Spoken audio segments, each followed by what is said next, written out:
Also on our Shield Complete, the roof leak protection is automatically included in the coverage. That's a $100 value. Our appliance limit under the Shield Complete is $7,000. Under the Shield Essential and the Shield Plus, that is $4,000. Also, we allow $1,000 to be used towards permits, code violations, and modifications. That's $1,000 that your clients have to use if there's any modifications, code violations, or permits that are needed. That a lot of times water heaters, for instance, have a lot of modifications that are needed, whether it be the TMP valve or the vent that has to be modified because the old water heater, new water heaters go together. The new water heaters are shorter and they're fatter. Modifications that have to be needed, so that $1,000. And then finally, we also offer one free HVAC tune-up. That is included in the Shield Complete. That can be used in the fall or the spring during our open time frames. If they have 2 units, they would have to pay an additional service fee for that. Our service fee is $100. And then just want to touch real quick on our seller's coverage. American Home Shield also offers seller's coverage, $65. We will cover what is in the Shield Essential during our seller's coverage. We will pay up to $1,500 for that coverage. It's $65 and it's not due until the close of escrow. And I just want to explain how that works. We put the seller's coverage on the property. All I need is the name, phone number, and email of the seller, property address, and I can enter that. When it closes, the $65 is added to whatever plan they want for the seller's coverage, so that protects both the seller and the buyer. If the home does not close with the American Home Shield home warranty, for some reason the buyer doesn't want a home warranty or they choose another home warranty, just let me know. I cancel it and it goes away. They don't owe us anything. So benefit to seller's coverage, very important. Recommend that on all your listings to put that coverage on there. It's like $1,500 for $65. I mean, who wouldn't take that deal? So again, I'm here to help in any way I can. If anybody needs a copy of this PDF, I can forward it over to you. Just send me an email and I'd be happy to send it over to you. Over here, I have my my boss. This is John Herman.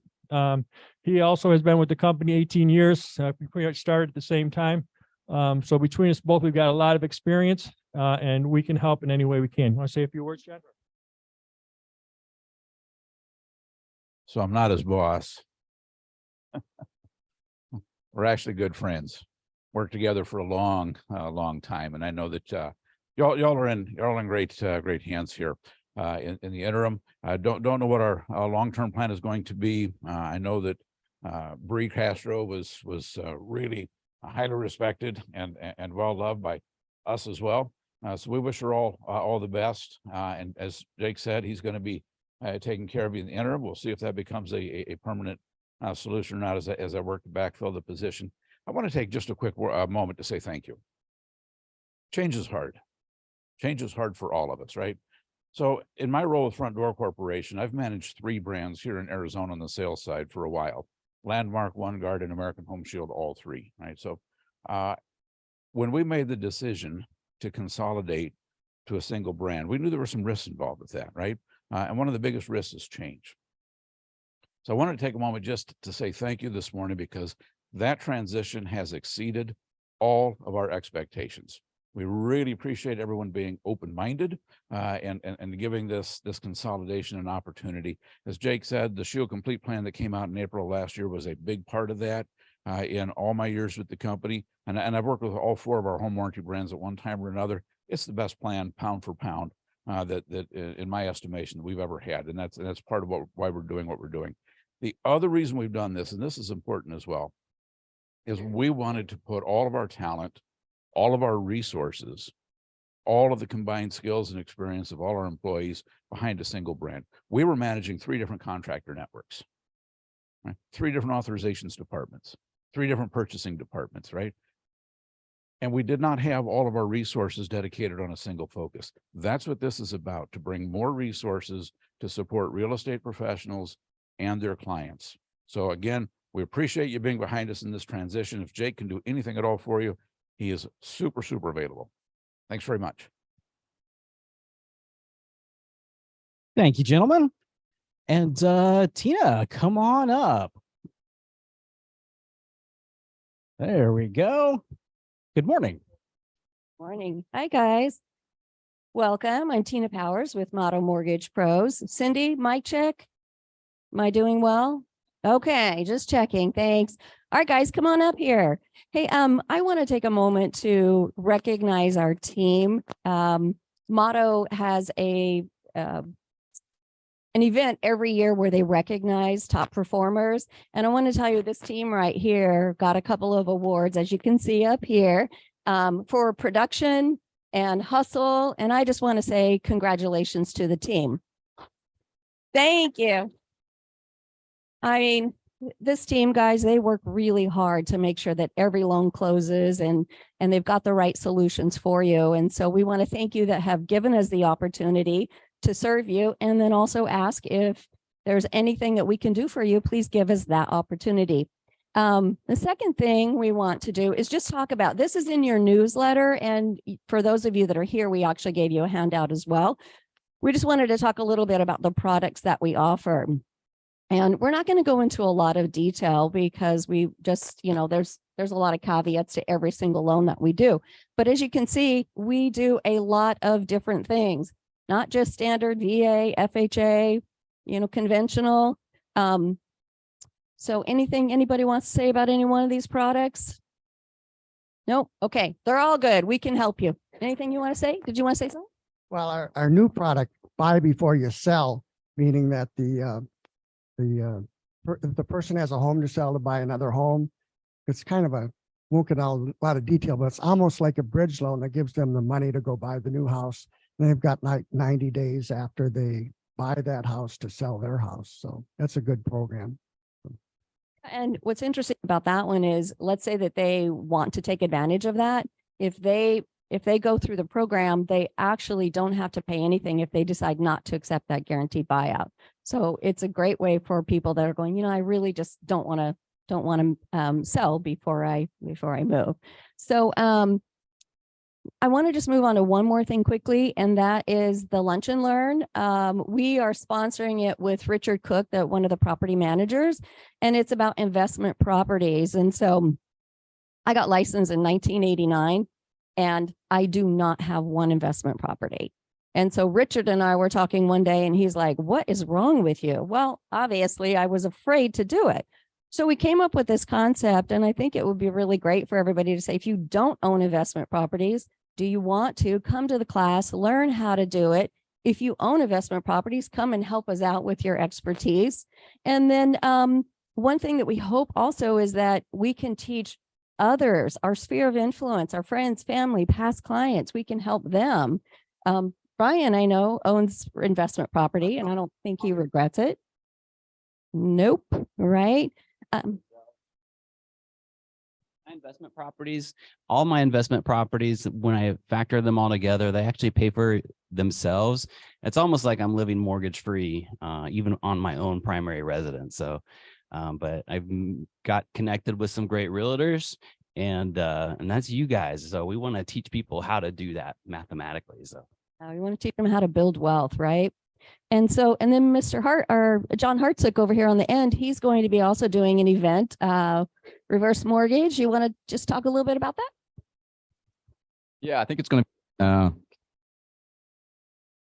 probably at the RE/MAX office, just an event for seniors to teach them about reverse mortgages, how to put the gold back into the golden. So I'm going to team up with a financial planner from Edward Jones, and we're going to do this together. And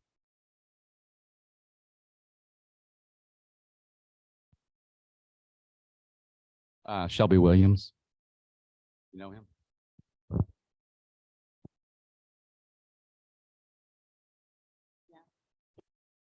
All right. Well, guys, that's it for us. Oh, yes. Lynette.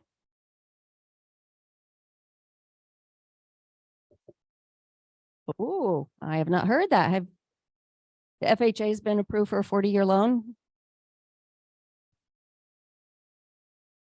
Yeah. Yeah. Oh, yeah. If it's on the internet, it's true. So I've actually been researching that and I have not found a lender yet who it's even on the radar, but it doesn't mean it's not happening. I can tell you that for investment property, there is a 40-year loan. It's 10 years is the 10 years interest only. And then after that, it goes to the full principal and interest. So yeah, so that's a good one for investment properties. So.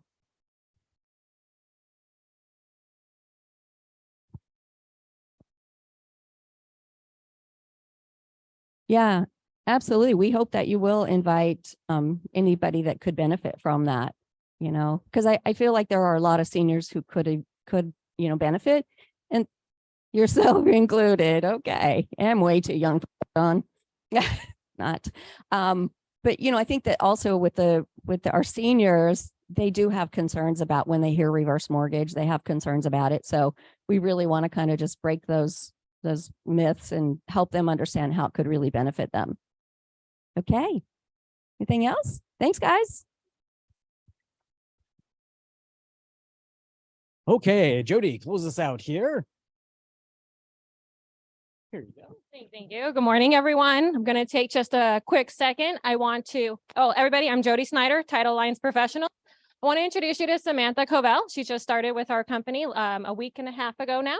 Super excited. So if you start talking or calling our office, I wanted to put a face with the name. Other thing I wanted to talk about really quick is on your guys' tables, you're going to see a flyer that I created. It does have my information on there, but if you gave me a call and a headshot, I can put your information on there, print them out for you in this nice fancy glossy paper. It is terms to know. This is a great handout to give your buyers and sellers about the terms that we use in everyday escrow process, everyday real estate process, everyday lender process. Just a quick little handout wanted to provide to you. I would love to be able to print them for you. And if you have any questions about them or any other marketing material, give me a call. Thank you, guys. All right, good stuff there. Okay, couple of super quick things right into the rest of our good content here. Want to remind you guys that the Global Commercial Symposium's coming up in just a couple weeks. We've got a few people going to that, I think. Roberta, put your hand up. That's good. So there's still time to register for that if you're interested in some of those topics, making connections out there, that sort of thing. Whenever I hear from anyone that's gone to one of those, they always come back with a lot of great stuff, a lot of great connections. So always a good thing there. So check that out if you're at all interested. Likewise, the luxury forum with Remax collection. It's a little bit further out, but that's in June. That one's in New Orleans. So that is always a good time. And again, a lot of valuable information there. So if you're, again, interested in that, Remax LLC has been sending stuff out. You'll see more coming, but you might want to put that on your calendar. And then an important event coming on up here next Friday. So a week from now. So bringing Verl in. Nate, you want to say a couple things about that? Yeah, hold this way out here. All right. Good morning. I'm under the weather today, but I didn't want to miss the meeting. I was talking to Verl in a coaching call, and I was telling about our office. You know, our great office, got great agents, but about half of our agents are doing really good, equal to or better than what they were doing last year. And then the other half are struggling, right? So after talking to Verl for a while, I mean, he's probably a $5,000 or $10,000 ticket just to jump on a plane and show up. He's doing me a solid and just coming out to help you guys continue having a great year. So if you're having a great year, come to this event, 3 hours. If you're struggling a little bit, come to this event and it will be a great, I guarantee you it'll be worth the 3 hours of time that you spend, right? Not going to be selling anything, just really just wants to help our agents get over the hump and keep moving. So I'd love to see you there. What's the cost? It's free. Yeah. Normally you'd probably pay $300-400 for, you know, that 3 hour session, but you know, that's why I said he's doing a favor and doing us a favor. So I like to fill the room. You know, we have pushed it out to other agents, but you know, it will cap, but I'd like to have our agents in there first. Okay. That's good. Right here. So please invite a friend. Yeah, and do use the QR code or the link in the various emails to actually RSVP, because again, you know, we do have somewhat limited space there. And Verl actually texted us a message for you guys, so we just kind of pivoted and dropped it in here. Let's give this a try.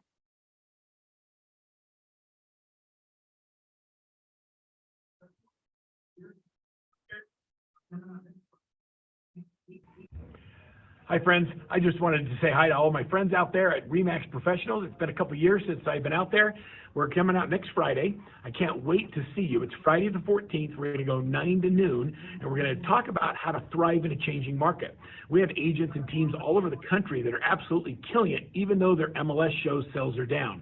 So how do you grow in a changing market? Well, I'm going to show you how to do it. We're going to give you a script. All right, good stuff there. new And cutting-edge I love what you said. You know, systems that'll really Yeah. help you knock it out of the park. So look forward to seeing So- you. Can't wait to see you I next don't want Friday. to. I'm good over here. So so I know you guys know this. Nate and I are master coaches. Roberta's now a certified coach. Woohoo! But you guys all have access to a lot of things that people are paying $2,150 a month, $3,500 a month. You guys have access to stuff like that because of the relationships that we have with Workman. So come and take advantage of it because it's really good stuff. Again, they're not selling anything. It's just Burl from the goodness of his heart coming and pouring into us. So it's going to be amazing. So sign up. all right. So last thing I would mention super quick here is KV Core Agent Quick Start. So there's a lot of fantastic stuff happening in there, and I had a great session just the other day. I think we went about an hour over with Q&A, and there's a lot of really good stuff, a lot of practical things getting into the CRM and marketing and all that. So it's a fantastic thing, but we want to encourage more of you to actually jump in there. So if you go ahead and get into Max Tech powered by KV Core, click Support and Training, click Learning Portal, and on the next screen, what you're looking for is Agent Quick Start. This doesn't take a whole lot of time, but even if you've already been in there and playing around with stuff, this touches on a lot of different things. So I think you'll probably take, a few good nuggets out of it. But if you run through that and we get to the end, click this little button here, says, hey, congratulations, you completed it, get your certificate. Basically, that just triggers on the back end a thing that says this agent has completed this. We're going to give away $500 in Property Boost credits. We're going to sprinkle that out a little bit to anyone this month that actually has completed the quick start. So just a little extra incentive to get you in there. Nate. Yeah. So, but we've got, I think, 8 to 10 different promo codes to give out there. So again, whoever's completed it, we're just going to basically do a drawing. So you got plenty of chances to win, but you got to learn to win. So Property Boost credits. So basically just cash that you can put into actually getting out there advertising things. And I've heard from a lot of people, including on the call yesterday, that, there's some great results for those. So, again, if you haven't tried that, I'd try it. If you want to try it for free, go and complete the quick start. All right. And a quick reminder, stick around afterwards, do a mastermind as we typically do. But with that, Shannon has some great updates for you as well. I'm gonna try not to have a coughing fit. We've all been passing a head cold around here. Sorry, guys. Good morning. I know. I think Mike started it. I'm not sure who started it, but good morning. So I just wanted to share a couple bullet points this morning really quick, in case you didn't catch it on my broker blast. Our new commissioner, I think this is amazing. I'm super excited about this. Our new commissioner has created a way for us to now take 1-hour CE classes. So instead of having to do them in a full 3-hour block, we can do them in 1-hour increments. And it's allowing the instructors to narrow down and really dial in on certain topics versus being so generalized. And they're also going to start ranking the classes based on whether they're advanced or maybe for a newer agent, that sort of thing, so that we can get more specialized education in there. So I'm really excited about that. I think time-wise, it's just going to help all of us get those hours in because we can pick up an hour here and there. I think it'll be great. So another thing I wanted to just mention, I've talked about it a while, and it's been, gosh, I think 2 years they've been talking about this, but showing time is still going away. And the new program is going to be called Align, as I understand it. And I'm hearing, as of last month, they told us within 90 days that would be active for all of us. So keep an eye out for those updates, you guys. In my broker blast, I mentioned these kind of things. Curve View, that is the new program that's going to be replacing Monsoon. That transitions way further out. They're saying 12 to 36 months. But I'm just mentioning this because a couple of weeks had an agent call me with our company and ask me about something that, and I'll just share what it was. It was regarding, where do I get forms? I don't want to pay for zip forms anymore. And it hurt my heart. I got to be honest with you. It really hurt my feelings because the question was, why don't you tell us about these things? And I'm thinking, I've been talking about that for 2 years and broke and emails and all of these things. So please, I mean, they're once a week and they're just a minute or two from Nate and I.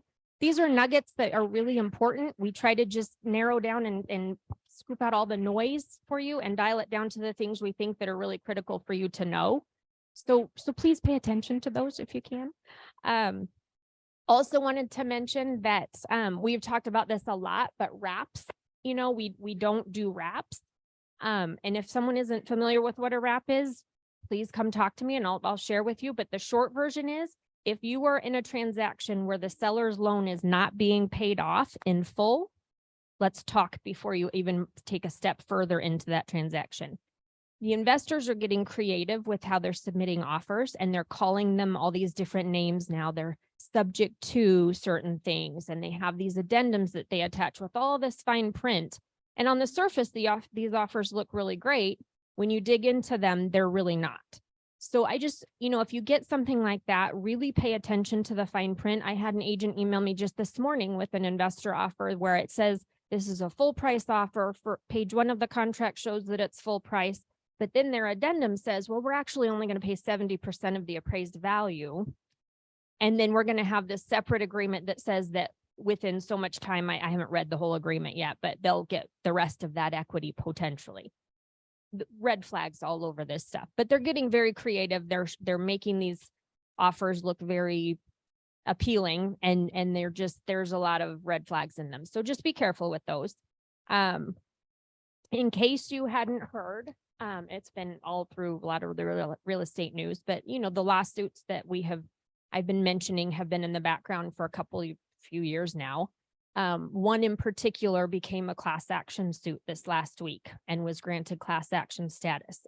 And what that potentially means in the worst case scenario is that all of the transactions between March of 2015 and December of 2020, all of those transactions would have to pay the sellers back for the co-broke that was offered out to the buyer's agent, to the tune of they're estimating between 13 and $40 billion. There are 20 MLSs, and the 5 largest franchises that were initially named in this suit, and RE/MAX is one of them, and our local MLS is one because we're big. I'm only sharing this with you because the point of it is there is a big movement out there for sellers to pay their broker, their listing broker, and buyers agents to pay their and not have the co-broke piece of it. And so, you know, we've talked a lot about buyer brokers and making sure we know that if this were to go as far as it's going or potentially going, that we're prepared for those changes and how we market ourselves and how we market ourselves to buyers, and making sure we're explaining to sellers properly how the listing commission works and how we share it, and making sure that's all properly disclosed. So these are just, it's a big thing. I see potential change coming from it. Something is going to come from this, whether or not it's the worst case scenario or not. There are going to be changes to the way we market ourselves in this manner. So, so I just, you know, pay attention to those things. I'll keep you posted as I keep hearing more, but, next month we are bringing in, if you guys know her, Jessie Wolnick, she's a local attorney who does a deed fraud class, because that's been such a big topic. And I'm hearing of these guys weekly. There's several of them a week I'm hearing about. So we've had a couple close calls with these situations within our brokerage. But Jesse's going to come in and give us a 3-hour CE class on deed fraud. So pay attention to the dates for that. When you see that, please try to come for it. It is C credit. So it'll be on Zoom. So it's easy to attend for everybody and you'll get credit for it. So, and then this is just one last little thing.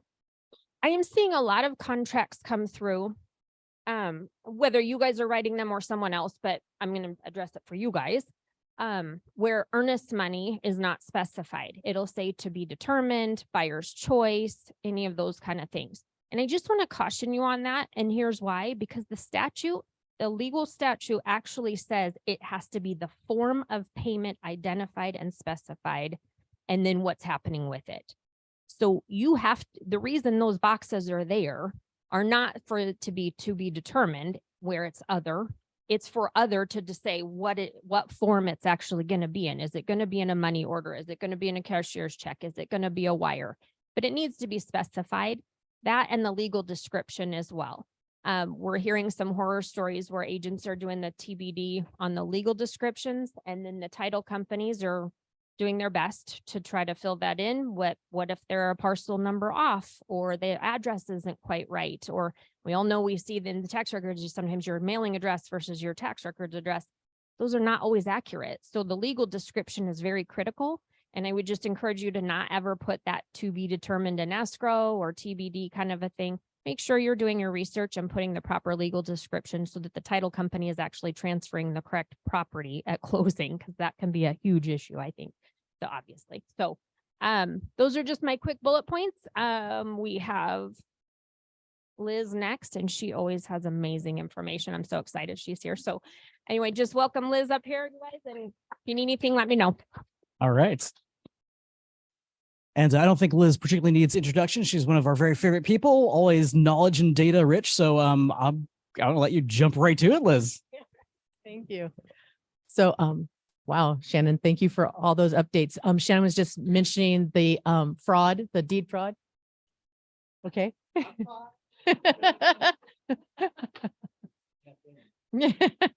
The Secret Service actually has a one-pager on deed fraud, on deed fraud that you can pick up if you don't know where to find it. Shannon, do you have a copy of that flyer? There you go. It's a really good one-pager. So please, I encourage you to review that. In fact, at the government affairs meeting yesterday, we talked about that and said, hey, you need to be aware of this. It's a real thing, not just a TV ad. So pay attention to that stuff. Also, wanted to say, as far as the commissions, we've been watching that for 10 years, that movement. And if you read the Wall Street Journal, we've now had several of the people who, let's say they're not on our side of the interest curve, they're on the other side, writing articles that just flat are wrong about how you get paid. Just flat wrong.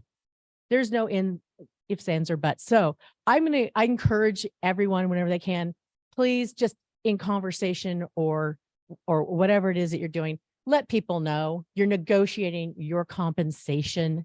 And if you choose to share your compensation in some form or manner with the other agent, there's nothing criminal or horrible. It was your compensation that you negotiated, because the misrepresentation is off the charts. So I agree with Shannon, be ready. But part of this is we have to be proactive and just say that's an untrue statement. So yes, I was trying to calm down and write a response back to that op-ed. Haven't gotten there yet because I'm like, oh, you're an idiot. Okay. So somewhere past that I have to get. Thank you for having me this morning. I thought we would go through yet another topic where people say things and perhaps it's a bit hyperbolic, incorrect, and that would be water in Arizona, because apparently we have no water, which is news to all of us. I wish some of the media would calm down and stop taking that really, really inflammatory statement and then expanding on it. I wish some of the institutes here in this state who get called sometimes to present professionally, I understand they're mostly hydrologists, right? So they're looking at the hydrology and they're saying, oh my gosh, we could be out of water, like really out of water in 500 years. Not really gonna, okay, but we're here today. And Arizona is today. So part of what my message has been since last fall is, let's help you tell your clients, whether they're commercial, agricultural, or residential, what's really going on with Arizona water and all the things that have gone on. Some of the headlines, quite frankly, that I see in the last 6 to 8 months, if you go back into our history, they're the same headlines my great-grandfather saw in Tempe. The river is dry, we have no water, 1890s. Okay, we got through that, and part of that was technology. And have you noticed none of the conversation on water ever goes to technology? And yet we have amazing technology that was originated here in Arizona and continues to be practiced in Arizona that answers a lot of those concerns. So let's start at the top. First of all, let's just talk about, we have had historic compacts with other states and Mexico going back to 1922. Who gets the river water? And right now we're talking about the Colorado River water because that's the hyperbolic part of this. People are not upset about the SRP river system. because that's doing well. That is pretty much it's all in state and it's doing pretty well. It's the Colorado River system, the CAP water that people are concerned about, because that's Lake Powell and that is Lake Mead. So people have gotten upset about that. So we've had compacts going back to 1922. We've been renewed in 1950s, and then of course in the 1980s, and then we come forward to about 5 years ago with the DCP again, where we had another renewed compact. That compact, that DCP that was approved a few years ago under Governor Ducey, is due to be renewed in the next couple of years, which is why people are now focusing on it again. So one of the things that we need to remember is that, yes, Arizona is junior to everyone else in the water rights on the Colorado River. We get the cuts before anyone else. So last year in 2022, we had a 30% cutback in water available to us on the Colorado, which means CAP was cutting back. And the people who got 100% of that cutback were the Pinal farmers, which is why we had farms going fallow. And we had to change state legislation, if you recall, because we had legislation, we had state law that had said, if you don't farm your land, if you don't use your land and the water that's attached to it, you lose your water rights. Well, if we've just told you you can't farm it, then you're going to lose your water rights. That's not what we anticipated. So they had to change the legislation to say, if you're not using the water for your land, and the reason is because we're in a drought or you've been declared by law that you can't, then you still retain your property rights, because we had people circling around those farms out there in Pinal about 35 seconds after they heard about the cutbacks going, oh, we can probably get this land now. So that legislation went through. So our Pinal farmers still get to keep their land. We had another 21% this year cutback in Colorado River. Most of those cutbacks went to Pinal. So the Pinal farmers have absorbed most of our cutbacks this year and last year. It did this year affect communities who get water from CAP. Not every city and town gets water from CAP. In Metro Phoenix, we do. So we're very familiar with it. Southern Arizona doesn't, Northern Arizona doesn't. So what that meant to our cities and towns, because I've surveyed several of them who get CAP water, was for cities and towns, it meant a cutback in the storage. Most of them use their CAP water to store and recharge. That's what they recharge is into their aquifers, because CAP water is extraordinarily expensive to clean. It's really dirty water. And so if you use that water as part of your water system to then treat and then put out into potable water, it's so expensive. A lot of your water customers just will have a hard time affording that. So they use that to recharge the aquifers, let nature clean it, and then they can pull it out of the ground. And then when they clean it, you have affordable water.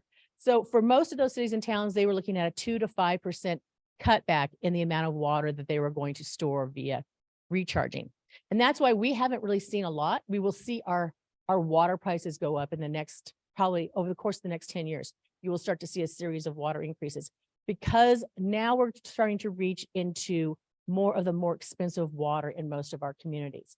Which brings us to one of those things that people say, well, you have no water in Arizona. So I'm going to read you some of these stats because I can't possibly memorize them. So here's what the rains and the snowfall have done for us. So between the 16 days between December 26th and January 11th, the University of Davis was estimating what was going on in California, because California has senior rights.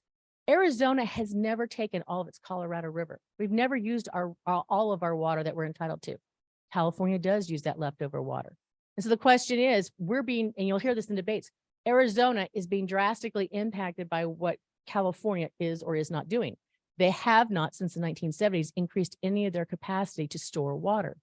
So UC Davis did a study during that time period, and they found that to 24.5 trillion gallons of rain fell on California and went right into the ocean. To give you perspective, they estimate that's 10 years of water use at the current population and water use in California. So they literally, in about a week and a half, 2 weeks, let 10 years of water go into the ocean. That's why they use our unused water of the Colorado River. So then we talk about snowpack. And as you'll recall in the past, we talk about snowpack and people say, well, it doesn't have a lot of water content to it, so it's not going to help us in the drought. Well, the snowpack this year has ridiculous amounts of water content. So now think about what happens if they just let 10 years of water run into the ocean. Think about what's going on in their mountains and the snowpack with huge amounts of water. And guess where that's going to go? Right into the ocean. That is one of the debates that you're hearing about the water compact renegotiation.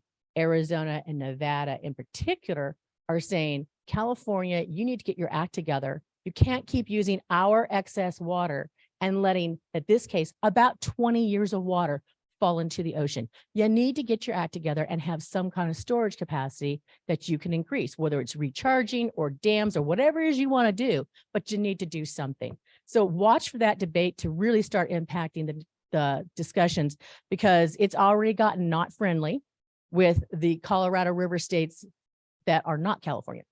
California did not want to do that. So we actually have one of those conversations already at the Department of Interior, and they're trying to wade through that. So this is going to become very interesting stuff. For us in Arizona, between March 1st and March 6th of this year, the Little Colorado was at 1,333% of median rainfall. And if you went over to our basins that we're most interested in West Valley, we are in the Salt sub-basin. So that is at that time, it was 640% of median rainfall. It's higher now. They still haven't updated the stats yet. The Verde Basin, which is Flagstaff and Prescott, was up 2,236% at that time. And it's certainly up more than that now, just new stats haven't come out. And then when you start looking at snowfall and the water content, Arizona has massive amounts of water content in that snowfall. And we know we got a lot of snow up north. The Salt River dams, they are 200% of median storage. And you know that the SRP released a lot of water over the last couple of weeks. You were told to stay out of the river areas because that water was coming through. The Gila River system is in a similar fashion. So when we start looking at this, we have huge amounts of water. And for those of you who are interested in Lake Mead, as of when I checked the stats yesterday, which are about a week old for water in Lake Mead, it was up 1,046 to 1,046 feet, which is about 180 feet shy of full, which means that you get past that, they're going to start having water releases there as well. Same thing in Lake Powell. You're not that far off from full. I updated the drought map on WeSERVGAD.org. For those of you who don't know, Government Affairs has its own website because we have so much content, and it's www.weservgad.org, WeSERVGAD.org. And I updated the drought map about 3 or 4 weeks ago. And in Arizona, we had a lot of white, a little bit of brown, and a little bit of yellow. So obviously our droughts had dissipated from what it was a couple of years ago, where it was bright red, meaning, oh my gosh. Well, as of yesterday, that map has white everywhere, meaning there is no drought at this moment in those areas. That's kind of interesting. Now, that doesn't mean we can go whole hog on water use, because it's 1 year does not make, a decade, but it's good news. It's great. It means that we'll see flowers this year blooming. That'll be great. So one of the things that we need to talk about is, what are the sources of water in Arizona? So in the Colorado River, the CAP water is 36% of our water. 5% is reclaimed. 18% is our Salt River system, SRP, and 41% is groundwater. Our sources here in Metro Phoenix area are the Salt and Verde rivers, CAP at 29%, groundwater at 34%, and effluent, also known as reclaimed, also known as purple pipe, at 12%.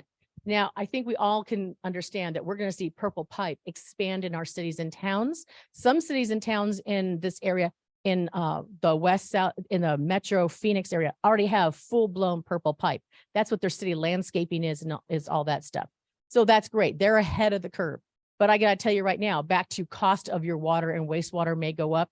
Part of that is cities and towns now saying we really have to do the purple pipe system. It costs a lot of money today, but boy, does it save us on the back end for years to come.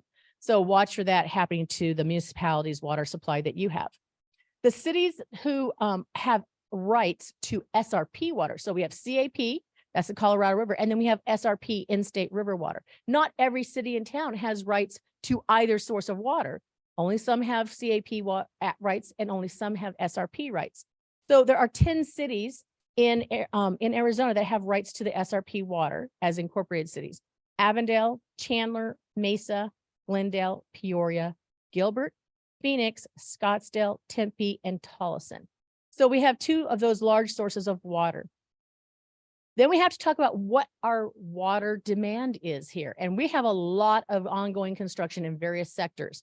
So when we look at it, still we're looking at right now, as of early this year, we were still looking at industrial demand at 5% of our water, municipalities at 21%. And then the number that sort of aggravates me, because I think it's incorrect, because just use logic and you know it's got to be, but it's a number that everybody's been using for decades now. And so it must be true still, is 70% of our water is used by agriculture. I have found state statistics that on the state website says it's more like 68%, but I want us all to think a moment. Let's see, do we have farms in the West Valley like we did 10 years ago? What's on top of them? Houses, manufacturing, warehouses, and there's lots of things on top of them. And all those things use less water than agriculture. How about Pinal? Do we have more or fewer farms in Pinal than we did 5 years ago? Fewer, right? We have same thing. We have houses, we have manufacturing, we have a lot of things. Plus we have farms down there who haven't been able to use their water in 2 years. So we know there's a drastic reduction in water use. Go down to Cochise, you see the same thing. Go down to Santa Cruz and you see the same thing. So I question that, particularly because when you go to the still active farming areas like Cochise, those farmers are using precision farming. The key to that is you have to have internet, which is why 4 years ago, we were hosting stakeholder meetings in Santa Cruz and Cochise to say what kind of broadband needs to come in and who can supply that and what are the public-private partnerships that can happen. And I was so happy to see that from those meetings, people actually got to meet each other, because we were inviting everybody who might have a stake in broadband, which is everybody. So in one room, people could have conversations and learn things they didn't realize and find resources they didn't know existed. It turned out private business was doing a whole lot of stuff to bring broadband in that government didn't know about. So that was great to see that. And now they both Cochise and Santa Cruz have received some of that money from the federal government that was for broadband, about 4 years ago or so. So you'll be starting to see that happen. Well, you have to have broadband to have precision farming. When a farmer uses precision farming, whether it's for a dairy or a cornfield or whatever else, cattle, whatever he's using, generally speaking, they will use 80% less water. That's huge. Yeah. And that's what's going on. If you want to read more about precision farming, you can go to the University of Arizona's website. They have very much been in the forefront since the year 2000, bringing precision farming to Arizona.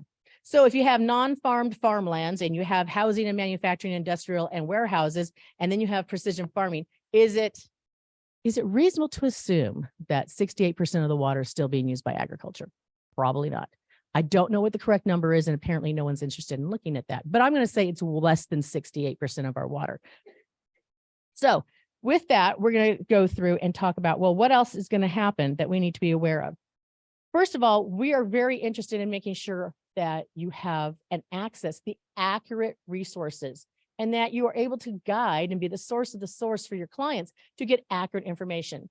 So if you are practicing real estate in Cochise, for instance, the Upper San Pedro River Partnership, which we are part of, we don't do the tech stuff, but we sit there and use the tool and test it and let the tech guys know what's going on and if it can be usable by people. So they came out with a great tool last year, a year ago, May, that's called the WIP. And you can zoom into parcels there and get the history of the well or the catastrophe, whatever it is you need. And you can go up and down that river and its tributaries and find that out. Well, ADWR, the Arizona Department of Water Resources, now has an interactive map that is very similar for the whole state. So layers of information that you or your clients can get on the status of water, the historical status of water. So you can take a particular section of the river or the tributary and say, what happened over the last 100 years? And they'll give you water levels. What that does for you is tell you the rhythm of the river, because we may be sitting at a low point and then it goes to a high point, right? So not everything's always this way. It's this way. Depending on where you are on that curve, you have a perspective. So it's a great thing, particularly for clients who want to educate themselves, and they should.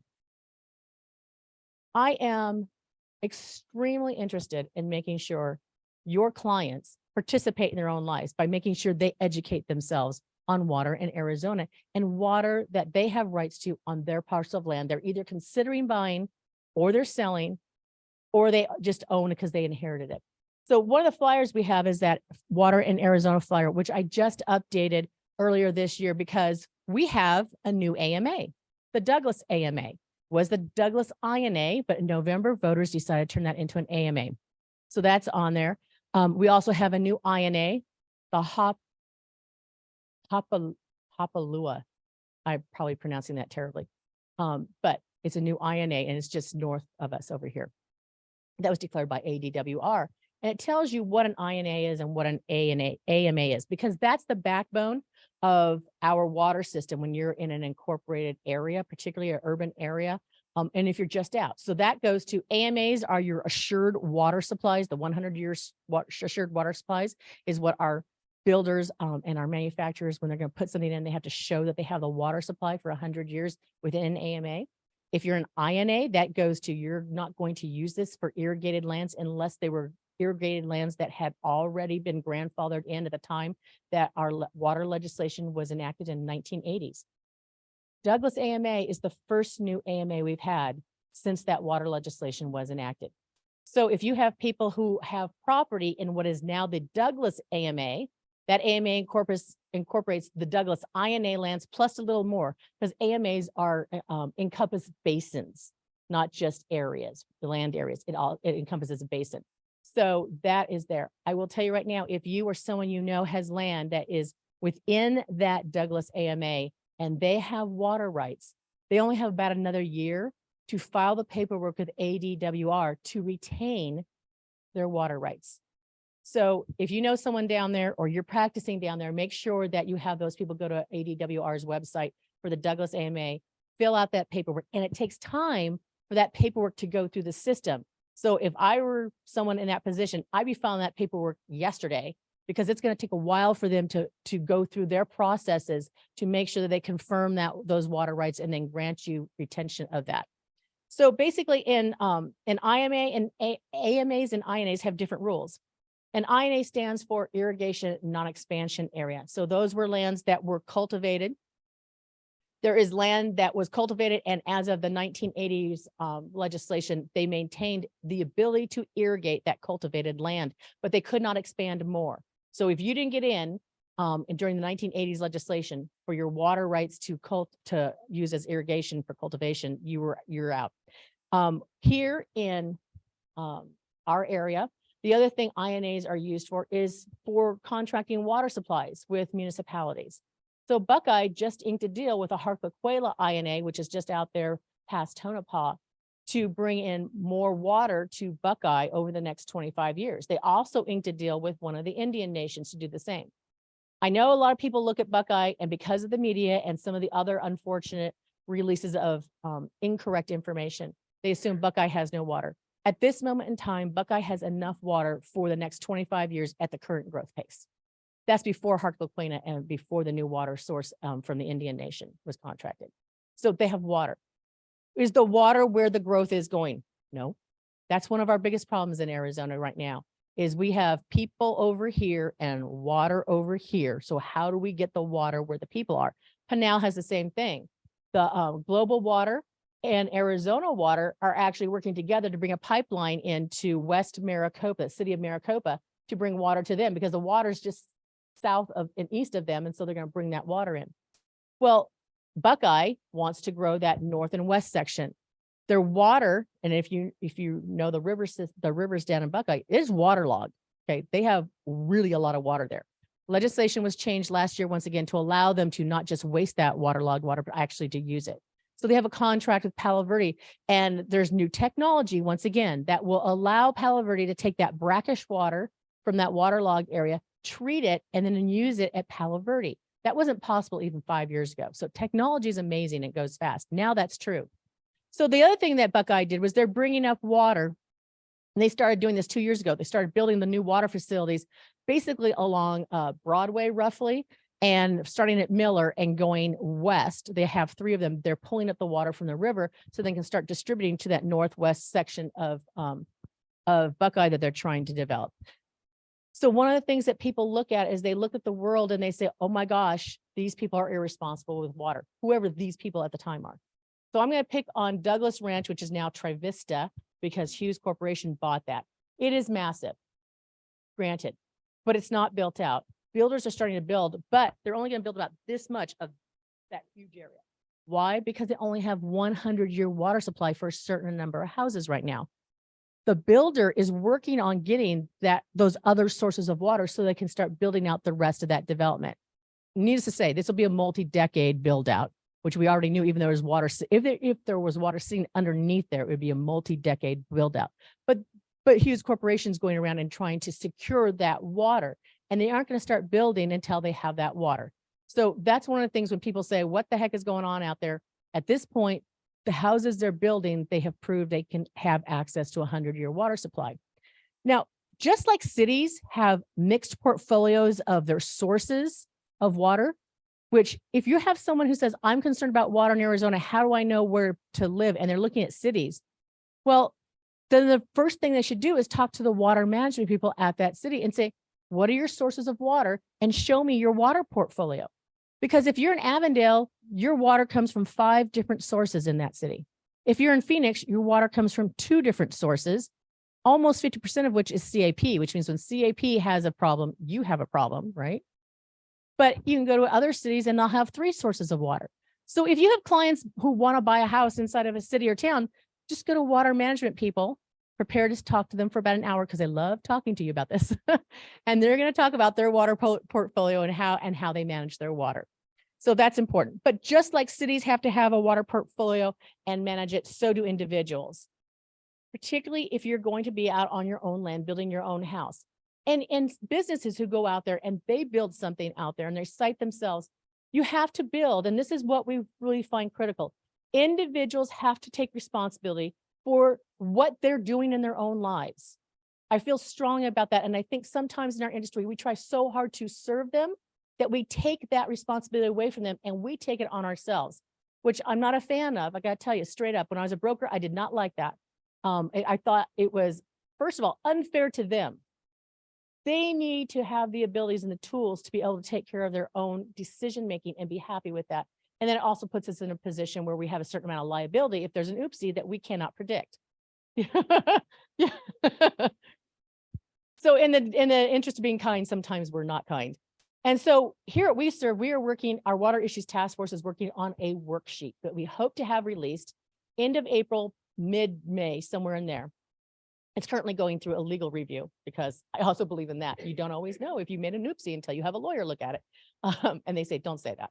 So our worksheet is modeled off of our net sheets that we do for our clients. So you have title and you have a price, right? You don't say what title policy they're supposed to buy. That's their job to go to the title company and say, I need A policy instead of B policy.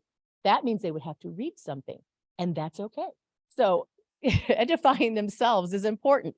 Well, the water worksheet is along those lines. We're going to give you sources of water questions. We're not going to tell you what sources or what best sources or anything else. Here's water sources. Do you have access to this? Do you have access to that? Under what conditions? You need to, as a buyer or a property owner or a seller, go find that out. And we will give you solid resourcing links to, like, the Department of Real Estate in one case, but the Department of Water Resources, the WIP, things like that, things that we know are real information by real people, where you actually still have to go do the work. Like, no one's handing this on a silver platter. You have to read it.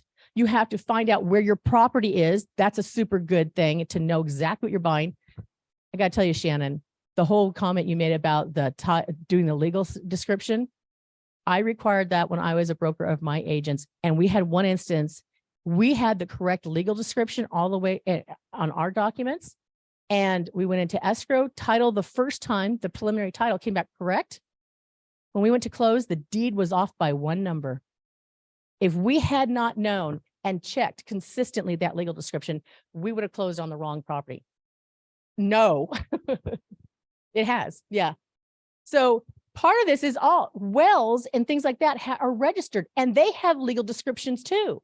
So people need to go find out if the well they think they have rights to is the well they have rights to, right? And under what conditions.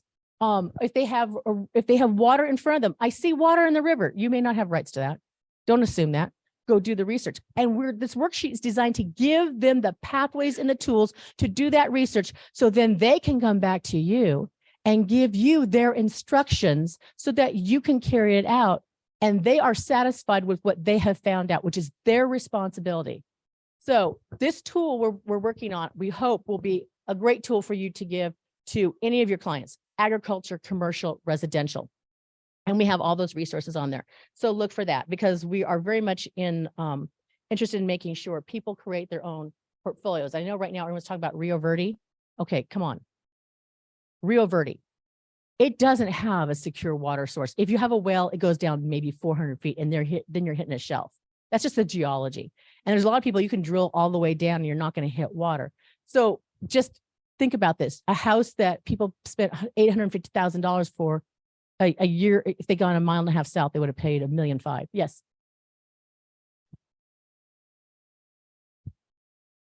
So if you go to ADWR, yeah, you can get the hydrology. So people can go look at it, right? Here's the physical geology of your area. You can also go to the Bureau of Reclamation, but I don't recommend that because A, it's confusing, and B, they stopped actually mapping some of this stuff about 15 years ago, and they didn't do a great job. So I trust ADWR much more than Bureau of Reclamation personally. So think about this is we're trying to tell people you may have to create your own water portfolio. You may have water from a pipe stand today, but what are you going to do tomorrow if that water goes away for any reason? And what's hauling look like? What's that cost? Do you need to put technology into your house that will capture the water molecules and convert it to potable water that you can put a system into your house? And we have technology. The hydro panels are here in Arizona. They were developed in Arizona. They've been used in Arizona for 4 or 5 years now. So you may be in a position where if you're going to buy, we buy solar panels, you might buy hydro panels for your roof or put in your backyard as an array so that you can collect the water molecules. And the 2-panel hydro panel system will produce between 16 and 24 16-ounce bottles of potable water a day. So does that help you? Yeah. So I'm sorry. The kvetching has to stop. You have to participate and go find the sources. We have hydrogen fueled vehicles. What's the output of hydrogen fueled vehicles? Water. Can we say capture that? Okay, what is that technology? How is it used? So this is why I think it's so imperative that we have a worksheet that places the burden of decision-making, but also gathering of knowledge onto our clients. That is their responsibility to know if they're really comfortable with that. And they have to do that with knowledge and by doing that exercise themselves. Certainly, I would encourage you to get to know some of the tools that will be on that worksheet, just so you're familiar and you say, oh, you have a question about that? You should go over here. Look, here's a worksheet with the link. Just so you're familiar with it. But I would not encourage you to do anything more than just direct your clients to where that should be. All right, I'm like 1 minute over. So here's what I'm going to do real quick is I want to make sure you know WeSERV produced a housing study. It's called the Web of Housing Solutions because there's not one solution of either product type or financing type as far as being able to build it. There's a web of solutions, and every city and town and county has a plan, a 10-year to 50-year plan on what they think their area is going to be. Their voters vote on that. That is in the court's been called a legal contract between that city or town and its residents. There is a movement afoot that started about 2 years ago to take zoning away from our cities, towns, and counties and place it at the state and in some cases at the federal government. Oh, yay. That's what we need, right? WeSERV doesn't like that. We would much rather talk to each city and town, which is what we're doing now. The catalyst for this year's meetings was this housing study, where not only did we bring forth private sector solutions, there's not one government solution in there because government doesn't have great solutions most of the time. Individuals like you and your clients are what actually are solving the housing problems because you and your clients know what's needed and where it's needed. Whether you have the buyers or you have the property owners or you have the investors, you know what the solutions are for those areas and you can do it more quickly than, God forbid, a federal government or a state government. So we are very much interested in making sure that our cities, towns, and counties retain that local control. That study, I have some copies over there. You can also go to weservgad.org and download that copy as well. Not only did we do that, we did also different types of segments of product that are needed in the economy, but that have gotten, once again, hyperbolic bad press, ADUs, STRs. So we went through with the STRs. I said, okay, here's what is in your economy that depends on short-term rentals, the STRs.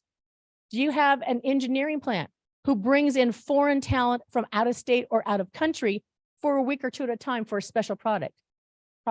Yeah, you should probably have them be able to rent someplace for a week or two. That's probably important to your economy that you keep that.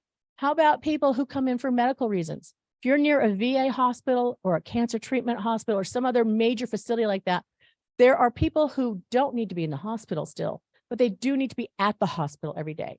And a short-term rental solution of that 2 weeks or 1 week worth of treatment time is much more comfortable in a house or condo than it is paying the enormous expense of a hospital bed that you don't really need in a hospital you don't want to be at.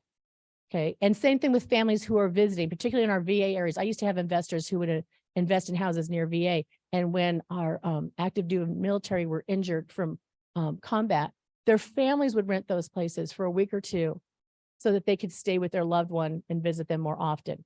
So we don't think about that, but that's important to people. That's important to our economy. And there are numerous other examples in education and other professional where the short-term rental is actually a key part of our economy. And we just don't think about it because the default, once again, hyperbolic default has been party house. We're actually interacting with the city of Chandler right now on their proposed short-term rental ordinance. And everyone says, everyone's upset. Great. Someone define me everyone. This is city of Chandler. 18 people responded to the concern. Out of the 18 people, 8 said, yes, I think it should be heavily regulated. That's not very many everyone's in a city that size. I am finding that consistently through all the cities. I will call a police department. How many complaints of STRs did you get in the last 2 years? None, 1, 2. Okay, then everyone is a much larger number than 2. So let's get a little more realistic. Now, you may want to do something regulatory. One of the things that we're seeing is that cities and towns don't even understand the tools they have. I have had to tell cities and towns, you know, you have that crime-free addendum since 2013, 2015, 2016 gets attached to a lot of the rentals. We as realtors, we have a better crime-free addendum embedded in our contracts. So, you know, you should honor our contracts too. But you do have that as a city. And by the way, realtors helped you build that. That's why we know it's there. And I've had cities and towns go, we didn't know. So sometimes when people say the cities or towns are trying to just be they want to take over and they have a power grab or a money grab. No, sometimes they just don't know because the people who are there now weren't there in 2016 and no one told them. So I've literally had to send the documents and a link to their own website so they could see what they have. And that goes for city council as well. So my message to you is when someone says that that local government or local politician is on the hunt to destroy you, don't give them that much credit. They may not know what tools they have. And part of what we do is go forward to them and say, here's what you have that might be very helpful. I encourage you to read the housing study because it really is the nucleus for what we'll be going forward to in, which is more, thank you, more of the different tools and types of products that cities and towns can use to solve the housing program, housing crisis, but relying on private sector. Yes. There's the water studies over there and the water flyers over there.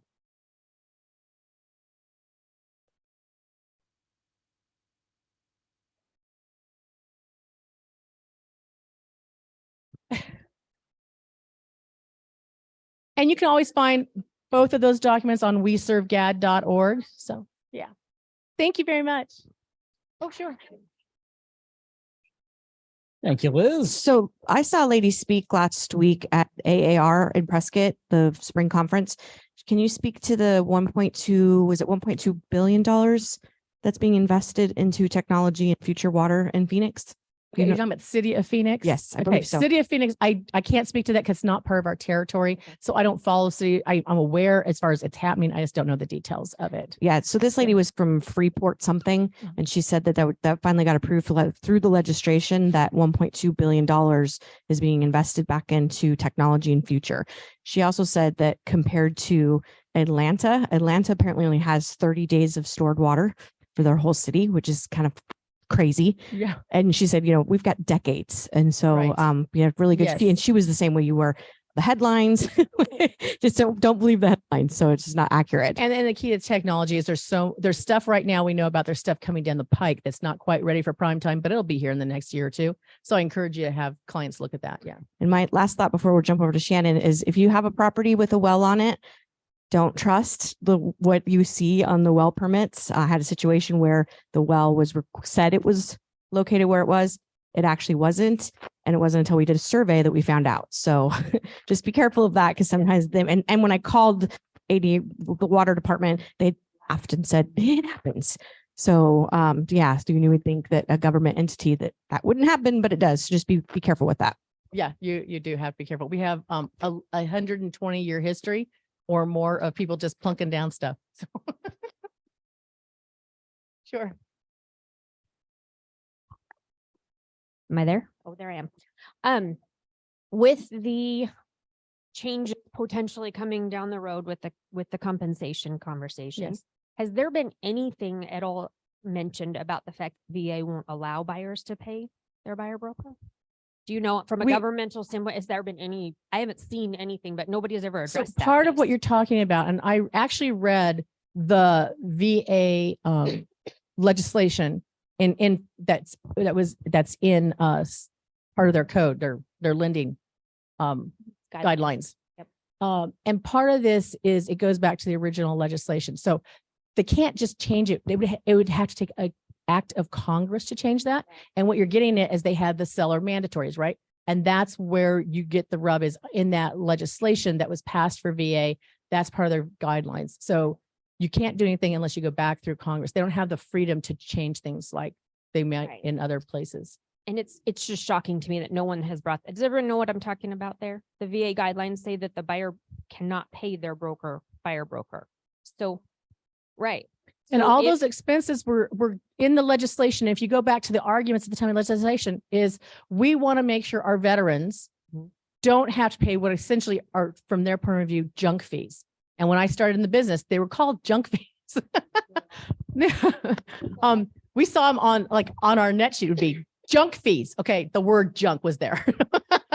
But that's what VA was going after. They want to buy a house. You want to get into the house. You want to make sure they're secure and able to afford that house long term. So all this other stuff that other people may pay, we're not going to let them pay because we want. And that's what you're talking about. Is the impetus is from the legislation itself.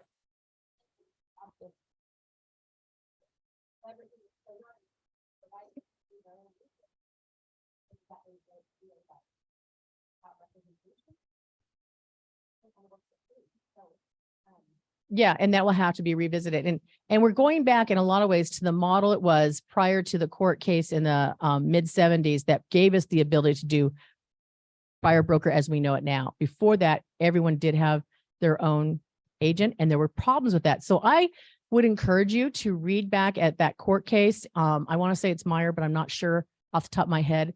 Read that court case, read what was being brought forward in that and why the court was found in favor of what we do now. And the precursor problems within society because of the way the model was. This is just people who don't know their history, who are advocating for something they don't understand. Yeah. And obviously we're into our mastermind open discussion Q&A time here. So if anyone does need to head out, we're not going to take it personally. That's fine. But otherwise, if you want to stick around and continue some of this discussion, other questions, please join us here. Yeah, Brian. Hi, so I have a little more information on that question about the FHA 40-year loan. Yeah. And just looked it up. It's the most recent announcement by FHA, and it looks like it's a loan modification program that applies to existing FHA borrowers who have fallen behind on their principal and interest payments or escrow payments. And that because of COVID-19 and they say other financial hardships. So they can modify their loan up to 40 years and bring their payment in line with their budget, basically. So it's not like they can walk in and get a purchase for 40 years, it looks like anyway. So no, they keep the same interest rate. They like recast the payment over a longer period of time, which will reduce the monthly payment for them. So, yeah. Yeah, that is interesting. So I mean, yeah, definitely if you've got folks FHA and contacting you guys about, I need to make sure you're asking those questions, right? Like what's the reason? Because maybe something like that is a great option for them. That's really interesting.